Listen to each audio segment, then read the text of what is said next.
ఈ వ్యక్తి కథ విన్నాక నేను చేయలేను అనే మాట మళ్ళీ అనరు. 1982లో ఆస్ట్రేలియాలో నిక్ ఉజిజిక్ జన్మించాడు. నిక్ చేతులు కాళ్ళు లేకుండానే పుట్టాడు.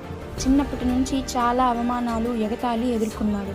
ఒక దశలో జీవితం మీద ఆశ కూడా కోల్పోయాడు. కానీ తన కుటుంబం ఇచ్చిన ప్రేమ, ధైర్యంతో నిలబడ్డాడు. తన చిన్న పాదంతోనే ఈత కొట్టడం, టైప్ చేయడం నేర్చుకున్నాడు. 17 ఏళ్ల వయసులోనే మోటివేషనల్ స్పీచెస్ మొదలుపెట్టాడు. ప్రపంచవ్యాప్తంగా కోట్లాది మందికి స్ఫూర్తిగా మారాడు. పెళ్లి చేసుకొని 4 పిల్లలతో సంతోషంగా జీవిస్తున్నాడు. నిక్ తన జీవిత అనుభవాలను పుస్తకాల రూపంలో కూడా పంచుకున్నాడు. అతని మొదటి పుస్తకం లైఫ్ వితౌట్ లిమిట్స్. ఆ తరువాత అన్స్టాపబుల్, ఇంకా ఎన్నో పుస్తకాలు రాశాడు.